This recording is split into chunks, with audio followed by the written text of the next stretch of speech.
আসসালামু আলাইকুম রাহমাতুল্লাহ। আলহামদুলিল্লাহি ওয়াহদা ওয়াসসালাতু ওয়াসসালামু আলা মান লা নাবিয়্যা বা'দা। আম্মা বা'দু ফাউযু বিল্লাহি মিনাশ শাইতানির রাজীম। ওয়াসারি'উ ইলা মাগফিরাতিম মির রাব্বিকুম ওয়া জান্নাতিন আরদুহাস সামাওয়াতু ওয়াল আরদ উইদ্দাত লিল মুত্তাকিন। সম্মানিত মুসলিম ভাই ও বোনেরা, প্রশংসা আল্লাহর জন্য, শান্তি অবতীর্ণ হোক আল্লাহর রাসূলের উপর সাল্লাল্লাহু আলাইহি ওয়াসাল্লাম। আপনাদের অবগতিতে আছে যে রমজান মাস একটি আল্লাহ তাআলার দয়া ও রহমতের মাস। প্রত্যেক মুসলিম পুরুষ ও নারীর জন্য একান্ত জরুরি যে তারা রমজান মাসকে অতীব মূল্যায়ন করবে। যে কোনো মূল্যে তারা তাদের পাপকে ক্ষমা করে নেওয়ার প্রাণপণে চেষ্টা করবে। রমজান মাসে নেকি অর্জনের অনেকগুলি পথ ও পন্থা রয়েছে। তার একটি বড় পথ ও পন্থা হচ্ছে যাকাত প্রদান করা ও দান করা। যেসব মাধ্যমে মানুষ সহজেই জান্নাত পাবে তার একটি বড় মাধ্যম হচ্ছে দান। আল্লাহ তাআলা বলেন, তোমরা তোমাদের প্রতিপালকের ক্ষমার দিকে দ্রুত এগিয়ে যাও এবং ওই জান্নাতের দিকে দ্রুত এগিয়ে যাও যার প্রশস্ততা হচ্ছে আকাশ ও জমিনের ব্যবধান, যা একমাত্র পরহেজগার মুত্তাকিনদের জন্য প্রস্তুত করা হয়েছে। আল্লাহ তাআলা এ পর্যন্ত বলার পরে বলছেন, এরা হচ্ছে ওরাই যাদের জন্য জান্নাত প্রস্তুত করা হয়েছে, যারা আল্লাহর পথে সচ্ছলতায় অসচ্ছলতায় দান করে থাকে। আল্লাযীনা ইনফিকুনা ফিস সাররাই ওয়াজ যাররাই ওয়াল কাযিমিনাল গায়জ ওয়াল আফিনা আনিন নাস। অত্র আয়াতে আল্লাহ তাআলা তিন শ্রেণীর মানুষকে পরহেজগার মানুষ বলে উল্লেখ করেছেন। তার প্রথম শ্রেণীর মানুষ হচ্ছে যারা সচ্ছলতায় অসচ্ছলতায় আল্লাহ তাআলার পথে দান করে। আর দ্বিতীয় হচ্ছে যারা তাদের রাগকে দমন করতে পারে। তৃতীয় হচ্ছে যারা মানুষকে মাফ করতে পারে। সম্মানিত দ্বীনি ভাই, অত্র বিবরণের প্রথম অংশে বোঝা যাচ্ছে যে আল্লাহ তাআলার পথে সচ্ছল মানুষকেও দান করতে হবে, অসচ্ছল মানুষকেও দান করতে হবে। আল্লাহ তাআলা অন্যত্রে বলেন, ওয়াকরিদুল্লাহ কারদান হাসানা, তোমরা আল্লাহকে কর্জে হাসানা দাও, আল্লাহ তাআলা তোমাদের দ্বিগুণ শতগুণ প্রদান করবেন। রাসূল সাল্লাল্লাহু আলাইহি ওয়াসাল্লাম এ ব্যাপারে অনেক বলেছেন। আবু হুরায়রা রাদিয়াল্লাহু তাআলা আনহু বলেন, রাসূল সাল্লাল্লাহু আলাইহি ওয়াসাল্লাম বলেছেন, মা মিন ইয়াউমিন ইসবিহুল ইবাদ, প্রত্যেক সকাল যাতে মানুষ সকাল করে থাকে তাতে দুইজন ফেরেশতা আকাশ থেকে অবতীর্ণ হন। ফায়াকুলু আহাদুহুমা, দুইজনের একজন বলেন, আল্লাহুম্মা আ'তি লিকুল্লি মুনফিকিন খালাফ, আল্লাহ যে যতটুকু দান করলো তুমি তার ততটুকু পূর্ণ করে দাও। অপরজন বলেন, আল্লাহুম্মা আ'তি লিকুল্লি মুমসিকিন তালাফা, আল্লাহ যে যতটুকু দান করলো না তুমি তার ততটুকু ধ্বংস করে দাও। অত্র বুখারী মুসলিমের বিবরণে বোঝা যায় যে প্রত্যেক দিন দুইজন ফেরেশতা আকাশ থেকে নেমে আসেন আর একজন দানকারীর জন্য পূরণের দোয়া করে থাকেন, আর একজন যারা দান করে না তাদের ধ্বংস কামনা করে থাকেন। আসমা রাদিয়াল্লাহু তাআলা আনহা বলেন, রাসূল সাল্লাল্লাহু আলাইহি ওয়াসাল্লাম একদা বললেন, আসমা আনফিকি ওয়ালা তুহসি, তুমি আল্লাহর পথে দান করো আর দান করার সময় গণনা করো না তুমি কি দান করছো। তারপরে রাসূল সাল্লাল্লাহু আলাইহি সাল্লাম বলেন, ওয়ালা তুই ফাইয়াল্লাহু আলাইকে, তুমি কখনো দান বন্ধ করো না, নইলে আল্লাহ তাআলা তোমার উপরে দয়া ও রহমত বন্ধ করে দিবেন। শেষের বাক্যে রাসূল সাল্লাল্লাহু আলাইহি সাল্লাম বলেন, অরজাখি মাস্তাতা'তে, তুমি তোমার শক্তি সামর্থ্য অনুযায়ী সম্ভবপর দান করো। বিবরণে রাসূল সাল্লাল্লাহু আলাইহি সাল্লাম আসমাকে যথাসাধ্য দান করার জন্য বলেন। তিনি গণনা করতে নিষেধ করেন, নইলে আল্লাহ তাআলা তাকে গণনা করে নেকি দিবেন। সম্মানিত দিনী ভাই, এতে বোঝা যাচ্ছে যে আমাদেরকে দান করতে হবে, আর আমরা কত দান করছি, কি দান করছি বিষয়টি ভেবে দেখতে হবে না, নইলে নেকির পরিমাণ কমে যাবে। রাসূল সাল্লাল্লাহু আলাইহি সাল্লাম একদা বলেন, আলা কুল্লি মুসলিম সাদাকা, প্রত্যেক মুসলিম পুরুষ ও নারীকে দান করতে হবে। কথাটি শুনে সাহাবীগণ বললেন, আল্লাহ রাসূল, ফাইনলাম ইস্তাতে, মানুষ যদি দান করতে না পারে তাহলে কি করবে?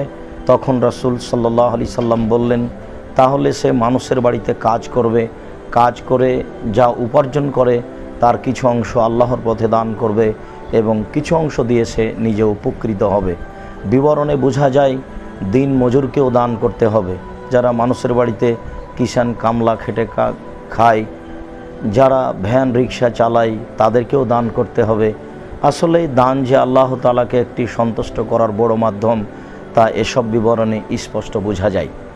আবু মুসা আশআরী রাদিয়াল্লাহু তাআলা আনহু বলেন, রাসূল সাল্লাল্লাহু আলাইহি ওয়াসাল্লাম বলেছেন, আস-সাদকাতু বুরহান, দান হলো দলিল।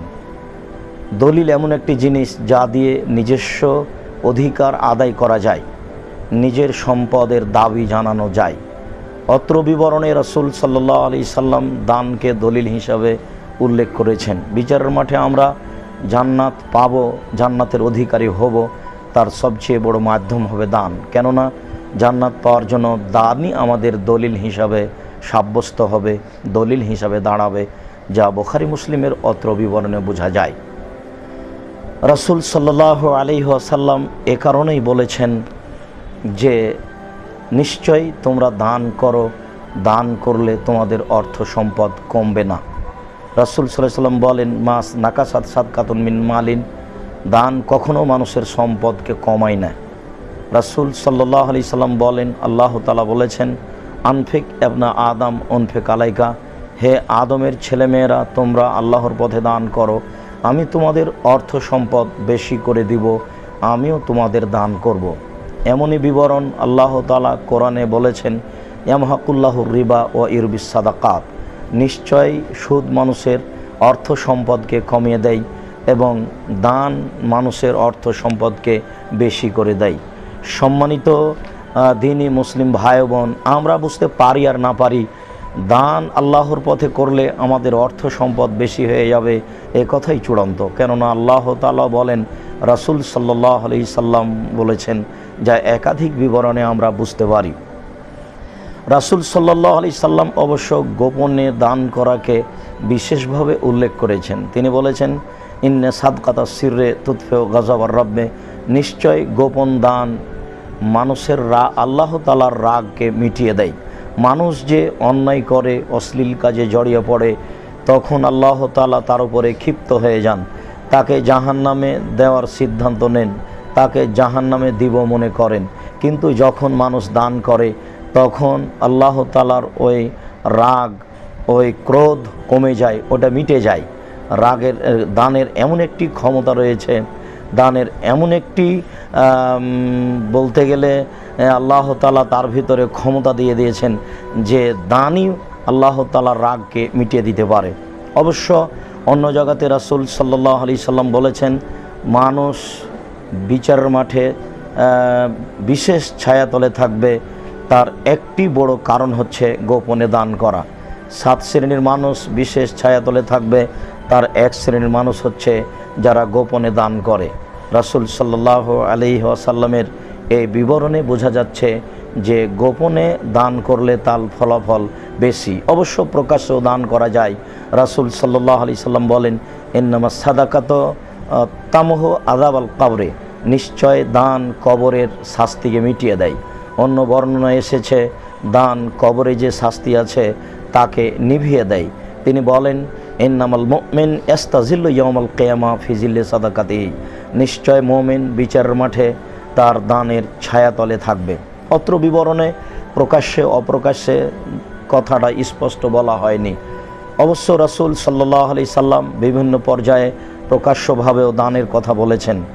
যখন তিনি তাবুকের মাঠে যুদ্ধে যাওয়ার জন্য সিদ্ধান্ত নেন, তখন তিনি প্রকাশ্যে দানের কথা বলেছিলেন। তিনি দানের কথা বললেই সাহাবীগণের মধ্যে হতে ওমর রাদিয়াল্লাহু তাআলা আনহু বলেছিলেন, আল্লাহ রাসূল, আমি আমার অর্থ সম্পদ হতে অর্ধেক দান করলাম। আবু বকর সিদ্দিক রাদিয়াল্লাহু তাআলা আনহু বলেছিলেন, আল্লাহ রাসূল, আপনাকে এবং আল্লাহকে বাড়িতে রেখে যা কিছু আছে সব কিছু দিলাম। ওই সময়ে উসমান রাদিয়াল্লাহু তাআলা আনহু বলেছিলেন, আল্লাহর নবী, তাবুকের যুদ্ধে যত মানুষ যাবে তার অর্ধেকের যাতায়াত খরচ, খাওয়া খরচ আমি প্রদান করব। তাবুকের যুদ্ধে যেসব সাহাবী গেছিলেন তার সংখ্যা হচ্ছে 30,000। 15,000 সাহাবীকে তিনি 15,000 উট দিয়েছিলেন এবং 3 মাসের যাতায়াত খরচ দিয়েছিলেন। বোঝা যাচ্ছে যে তিনি কত বড় ধনী মানুষ ছিলেন। এবং রাসূল সাল্লাল্লাহু আলাইহি সাল্লাম খোলা মাঠে দানের কথা বলেছিলেন। সাহাবীগণও খোলাখুলি দান পেশ করেছিলেন। অবশ্য খোলা মাঠে দান করা যায়, তবে গোপনে দান করলে তার ফলাফল বেশি, একথাই সত্য। সম্মানিত দ্বীনি মুসলিম বোন, আপনাদেরকে আমরা দান করার জন্য বিশেষভাবে অনুরোধ করছি। যাকাত তো দিতেই হবে, যাকাত তো প্রত্যেকটা মানুষ দিতে বাধ্য। আল্লাহ তাআলা যাকাত দেওয়ার জন্য আদেশ করেছেন। রাসূল সাল্লাল্লাহু আলাইহি সাল্লাম একাধিক সময়ে যাকাত দেওয়ার জন্য তিনি আদেশ করেছেন। যাকাত ফরজ, যা মানুষকে দিতেই হবে। মানুষ যদি যাকাত না দেয়, ইসলামী ক্ষমতা থাকে, তাহলে তার হাতে রশি দিয়ে জোর করে পিটিয়ে মানুষ যাকাত নিয়ে যাবে, এ কথাই সত্য। কেননা আল্লাহ তাআলা বলেন, যাকাত হচ্ছে নিঃস্ব এবং ভিক্ষুকের হক, যারা দুস্থ গরিব তাদের হক তো মেরে খাওয়া ঠিক নয়। যারা বিত্তশালী মানুষ তারা যদি ওসর যাকাত বের না করে, তাহলে সত্যই তারা গরিবের হককে নষ্ট করে, মেরে খায়। এ কারণেই তাকে যাকাত দিতে হবে, যাকাত দিতে বাধ্য। যদি মানুষ দুনিয়াতে যাকাত না দেয়, তাহলে বিচারের মাঠে তার অর্থ সম্পদকে লাঠি তৈরি করে জাহান্নামের আগুনে গরম করে তার কপালে এবং পার্শ্বদেশ ও পিঠে দাগ দেওয়া হবে। দাগ দেওয়ার সময় ফেরেশতাগণ বলবেন, ফাজুকু মা কুনতুম তাকনিজুন, তোমরা নিজের অর্থ সম্পদের স্বাদ আস্বাদন করো, যা তোমরা তোমাদের জন্য সঞ্চয় জমা করে রেখেছিলে। সম্মানিত উপস্থিতি, মানুষ যদি তার অর্থ সম্পদ জমা করে, তার যদি যাকাত না দেয়, তাহলে সেই সম্পদকে আল্লাহ তাআলা লাঠি তৈরি করে বিচারের মাঠে তার কপালে ও পার্শ্বদেশে এবং পিঠে দাগ দিবেন এবং অপমান করে বলবেন, দেখো তোমার সঞ্চিত সম্পদের স্বাদ তুমি বুঝো। রাসূল সাল্লাল্লাহু আলাইহি সাল্লাম বলেন, যাকে অর্থ সম্পদ দেওয়া হয়েছে সে যদি দান না করে, তাহলে তার অর্থ সম্পদকে বিচারের মাঠে বিষাক্ত সাপ করা হবে এবং এই সাপকে তার গলায় জড়িয়ে দেওয়া হবে। সাপ তার মুখের 2 দিক ধরে ছবল মেরে থাবা মেরে বলবে, আমি তোমার সঞ্চিত সম্পদ, আমি তোমার ওই সম্পদ যে সম্পদে যাকাত দেওয়া হয়নি। সম্মানিত উপস্থিতি, যাকাত মানুষ দিতে বাধ্য। যাকাত যদি না দেয়, তাহলে তার পরকালে অবস্থা এই হবে। আপনারা যাকাত দেওয়ার জন্য জরুরিভাবে প্রস্তুতি গ্রহণ করুন। যাকাতের হিসাবে রাসূল সাল্লাল্লাহু আলাইহি সাল্লাম বলেন, মানুষের 5টি উট হলে 1টি ছাগলের বাচ্চা যাকাত দিতে হবে, 25টি উট হলে 1টি উটের বাচ্চা যাকাত দিতে হবে, 30টি গরু হলে 1টি গরু যাকাত দিতে হবে, 40টি ছাগল হলে 1টি ছাগল যাকাত দিতে হবে। শস্য জমিতে উৎপাদন হলে 18 মণ 30 কেজি শস্য হলে 20 ভাগের 1 ভাগ শস্য ওসর দিতে হবে। অবশ্য সরকার আমাদের কাছ থেকে যে ট্যাক্স আদায় করছে তা সরকারের জুলুম। এ কারণে যাকাত কম হবে, ওসর কম দিতে হবে, এ কথা ঠিক নয়। যতবার জমিতে শস্য উৎপাদন হচ্ছে ততবার আমাদেরকে ওসর দিতে হবে, এ কথাই ঠিক। মানুষের অধীনে যদি 7.5 ভরি স্বর্ণ থাকে, তাহলে বাজার মূল্য জিজ্ঞাসা করে তার শতকরা 2.5 টাকা যাকাত দিতে হবে। মানুষের কাছে যদি 52.5 তোলা 200 দিরহাম রূপা থাকে, তাহলে বাজার মূল্য জিজ্ঞাসা করে তাকে শতকরা 2.5 টাকা যাকাত দিতে হবে। সম্মানিত দ্বীনি মুসলিম ভাই ও বোন, যদি আপনাদের ছেলে মেয়ের নামে ডিপিএস খোলা হয়েছে যা ঠিক নয়, বা দোকান বরাদ্দ নিয়েছেন, বা টাকা ব্যাংকে অ্যাকাউন্টে জমা রেখেছেন, বা কাউকে কর্জ দিয়েছেন যা সহজে পাওয়া যাবে, এই সব মিলে যদি টাকার পরিমাণ রূপা অনুযায়ী প্রায় 30 বা 40 হাজার হয়, তাহলে শতকরা 2.5 টাকা যাকাত দিতে হবে। অবশ্য স্বর্ণের হিসাবে 2.5 থেকে 3 লক্ষ টাকা হলে শতকরা 2.5 টাকা যাকাত দিতে হয়। যেহেতু যাকাত নিঃস্ব গরিবদের হক, কাজে আমরা বলবো আপনারা রূপার হিসাব করেই জাকাত দেন, এটাই আপনাদের জন্য ভালো হবে, দুস্থ গরিবদের জন্য বেশি উপকৃত হবে, তারা বেশি উপকার লাভ করবে। সম্মানিত দিনী ভাই বোন, আমরা আপনাদেরকে আন্তরিকভাবে জাকাত আদায় করার জন্য, জাকাত প্রদানের জন্য জোরালোভাবে অনুরোধ করছি, নইলে এটা আপনাদের জন্য পরকালীন বিপদ হয়ে যাবে। আপনারা আপনাদের অর্থ সম্পদ হতে যে কোনো মূল্যে জাকাত বের করুন। আমরা একাধিক দিন বলেছি, মানুষের বিছানে গমা গোখরা সাপ থাকতে পারে, থাকলেই তাকে দংশন করবে এ কথা নয়। যদি সাপে দংশন করেও তাহলে একজন মারা যাবে যাকে দংশন করেছে, আর যদি মানুষ ওসর জাকাত বের না করে তাহলে তার পরিবারের সবাই মারা যাবে, অর্থাৎ সবাই জাহান্নামে যাবে। রাসূল সাল্লাল্লাহু আলাইহি ওয়াসাল্লাম বলেছেন, লায়াদখুলুল জান্নাতা জাসাদুন গুযিয়া বিল হারাম, ওই শরীর জান্নাতে যাবে না যে শরীর অবৈধভাবে বৃদ্ধি হতে থাকে, বড় হয়। রাসূল সাল্লাল্লাহু আলাইহি সাল্লাম বলেছেন যে কুল্লু লাহমিন নাবাতা মিনাস সহতে কানাতিন নার আওলা বিহি, যেই শরীর হারাম উপায়ে বৃদ্ধি হয় সেই শরীরের জন্য জাহান্নামী যথেষ্ট। যখন মানুষ তার অর্থ সম্পদ হতে জাকাত বের করে না তখন তার জন্য জাহান্নামী যথেষ্ট। সম্মানিত দিনী ভাই, এখানে শুকুরের শোরের গোস্ত রান্না করা আছে, আর এখানে ওই ধানের ভাত আছে যে ধানের ওসর বের করা হয়নি, ওই টাকার চাউল কিনে ভাত রেডি করা হয়েছে যেই টাকার জাকাত বের করা হয়নি। এই খাদ্য ওইরকমই হারাম, এই গোস্ত যেমন হারাম, অর্থাৎ এই খাদ্য ভক্ষণ করলে তার এবাদাত কবুল হবে না। সম্মানিত দিনী ভাই বোন, আপনাদেরকে আমরা যেমনভাবে জাকাত দেওয়ার জন্য বলছি তেমনিভাবে দান করার জন্য অনুরোধ করছি। রমজান মাস আসলে রাসূল সাল্লাল্লাহু আলাইহি সাল্লাম বেশি বেশি দান করতেন। তিনি পূর্ব দিকের বাতাসের চেয়ে বেশি দানশীল হয়ে যেতেন। পূর্ব দিক থেকে বাতাস প্রবাহিত হলে পশু প্রাণী সব কিছুই সুবিধা ভোগ করে, আপনার ঘাসপালা গাছপাতা সব তরুতাজা হয়ে যায়। ঠিক পূর্ব দিকের বাতাস যত কিছু উপকার করে, রাসূল সাল্লাল্লাহু আলাইহি সাল্লাম তার চেয়ে বেশি উপকার করতেন রমজান মাসে দান করে। যেহেতু রমজান রহমতের মাস, দয়ার মাস, যে কারণে রাসূল সাল্লাল্লাহু আলাইহি সাল্লাম বলেছেন, ইয়া বাগিয়াল খায়রে, হে কল্যাণকামী, তোমরা রমজান মাসে বেশি বেশি কল্যাণের কাজ করে দয়া, আল্লাহর দয়াকে গ্রহণ করো, আল্লাহর রহমতকে ধরে নাও। রহমতের মাস, দয়ার মাস, দুই হাতে আপনারা রহমতকে লুটে নেন। তার একটি বড় মাধ্যম হচ্ছে দান করা। সম্মানিত দিনী ভাই, আপনাদেরকে দান করার জন্য বিশেষভাবে অনুরোধ করছি, যারা ফকির ভিক্ষা চায় তাদেরকে দান করুন। যারা মিসকিন ভিক্ষা চায় না, তাদের সংসারও চলে না, এরকম মানুষকে দেখে দেখে দান করুন। এরপরে যেগুলি বেসরকারি, কওমি, খারিজি মাদ্রাসা, এসব প্রতিষ্ঠানে আপনারা দান করুন। তবে দান করার সময় দেখবেন ওই সব প্রতিষ্ঠানগুলি যেন বিদআতপূর্ণ প্রতিষ্ঠান না হয়। যেসব প্রতিষ্ঠানে কুলখানি হয়, চাহালাম হয়, চালিশা হয়, যেসব প্রতিষ্ঠানের ছেলেরা বিভিন্ন বাড়িতে গিয়ে, বিভিন্ন দোকানে গিয়ে কোরআন তেলাওয়াত করে, উদ্বোধন করে, অন্যের নামে কোরআন পড়ে বক্সিয়ে দেয়, এসব প্রতিষ্ঠান থেকে সাবধান থাকবেন। এগুলো হচ্ছে বিদআতপূর্ণ প্রতিষ্ঠান। আপনার অর্থ সম্পদ এসব বিদআতের সহযোগিতা করবে। কাজেই কওমি প্রতিষ্ঠানে সহযোগিতা করার সময় দেখবেন সঠিক আকীদার প্রতিষ্ঠান কোথায়, কারা সঠিক আকীদায় প্রতিষ্ঠান চালায়, কোথায় ছেলেমেয়েরা সঠিক আকীদায় পড়াশোনা করে। এ মর্মে আমরা সকল দিনী ভাই বোনকে বলতে চাচ্ছি, বা আমি একাধিক দিন বলেছি, সেই কথাটি আবারও বলছি।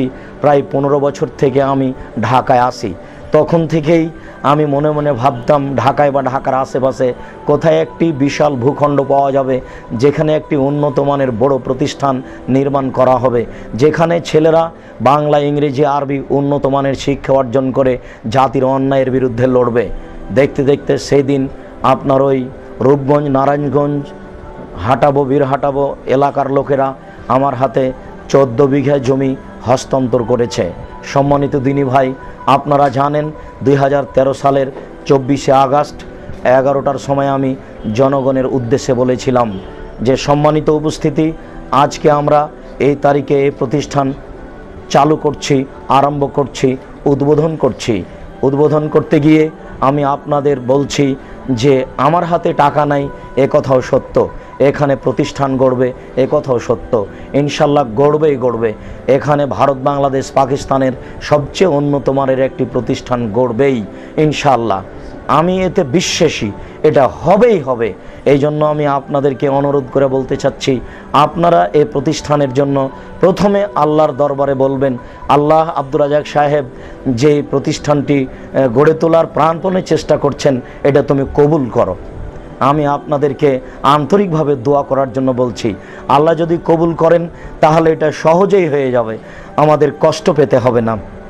দ্বিতীয়, আমি আপনাদের অনুরোধ করেছি, আপনারা আমাদেরকে পরামর্শ দেন, আপনাদের পরামর্শ মূল্যায়ন করা হবে।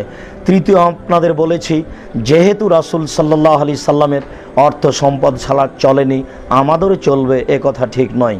আমাদেরকেও জনগণের নিকট থেকে দান, যাকাত, বিভিন্ন ধরনের সহযোগিতা নিতে হবে মর্মে আমরা আন্তরিকভাবে অনুরোধ করছি, আপনারা এই প্রতিষ্ঠানে প্রাণপণে সহযোগিতা করুন।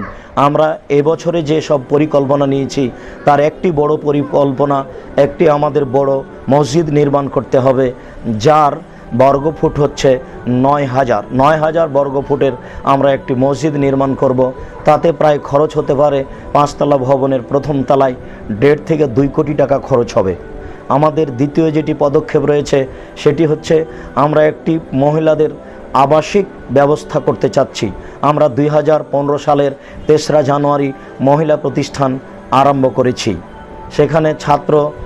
সেখানে ছাত্রী এবং শিক্ষিকা অবস্থান করছেন, সেখানে উন্নত মানের থাকা খাওয়ার ব্যবস্থা করেছি। তবে আমরা বাসা ভাড়া নিয়ে এই কাজ আরম্ভ করেছি। মহিলাদের আমরা আবাসিকভাবে কোনো ব্যবস্থা করতে পারিনি মর্মে আমরা এটা চাচ্ছি, রমজান পরে মেয়েদের একটা আবাসিক ব্যবস্থা হোক। এখানেও প্রায় ৫ তলা ভবনের একতলায় ৪০ থেকে ৫০ লক্ষ টাকা খরচের সম্ভাবনা রয়েছে। তৃতীয় হচ্ছে যে, আমি চাই সব সময় শিক্ষক যারা থাকবেন তারা প্রতিষ্ঠানের নিকটে থাকবেন, বিভিন্ন জায়গায় থাকবে, পড়িয়ে চলে যাবেন, তারা ঠিকমতো ছাত্রদের খিদমত সেবা করতে পারবেন না, উপযুক্ত শিক্ষা দেওয়ার সুযোগ পাবেন না। এই মর্মে আমরা প্রতিষ্ঠানের পাশে একটি আবাসিক ভবন তৈরি করতে চাই, যেখানে শিক্ষকগণ থাকবেন এবং সহজেই ছাত্রদেরকে সুন্দর শিক্ষাদান প্রদান করতে পারবেন, সহজেই তাদের সুবিধা দিতে পারবেন মর্মে আমরা আপনাদেরকে অনুরোধ করছি, এই জিনিসগুলি সামনে রেখে আপনারা এই প্রতিষ্ঠানে আন্তরিকভাবে সহযোগিতা করুন। আরও আপনাদেরকে বলি, আমাদের এমনিতেই খরচ আছে প্রতি মাসে আপনার ১,৫৫,০০০ বেতন বাবদ, আর অসহায় ছাত্রছাত্রী এবং এতিম ছাত্রছাত্রী বাবদ প্রতি মাসে খরচ আছে ৬০,০০০ টাকা, প্রায় ২,১০,০০০ থেকে ২০,০০০ টাকা খরচ আসে। এটা আপনাদের কাছ থেকে আমরা নিয়ে খরচ করে থাকি। এই জন্য আমরা আপনাদেরকে আন্তরিকভাবে অনুরোধ করছি, আপনারা পৃথিবীর যেখানে থাকেন না কেন এই প্রতিষ্ঠানকে ভালোবেসে আন্তরিকভাবে সহযোগিতা করুন। আমরা বিশ্বাস রাখি, পতিতালয়ের মেয়েকে যদি মানুষ কুকুরকে পানি পান করিয়া জান্নাত পেতে পারে, তাহলে সঠিক আকীদার প্রতিষ্ঠানকে যদি আপনি ভালোবাসেন, তাহলে ইনশাআল্লাহ এতে থেকে একটা জান্নাতের ফল বের হয়ে আসবে। আপনি যদি এই প্রতিষ্ঠানে কিছু সহযোগিতা করেন, তাহলে এই সহযোগিতা ইনশাআল্লাহ বিচারের মাঠে আপনার জান্নাতের মাধ্যম হয়ে যাবে।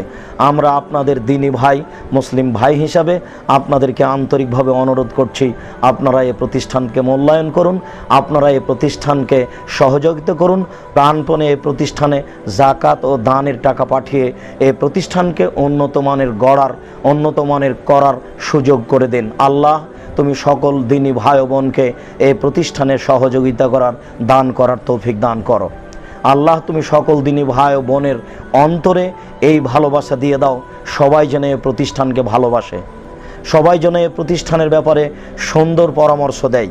আল্লাহ, তোমার নিকটে আমরা এই আন্তরিক দাবি করছি, তুমি আমাদের এই দাবি কবুল করো।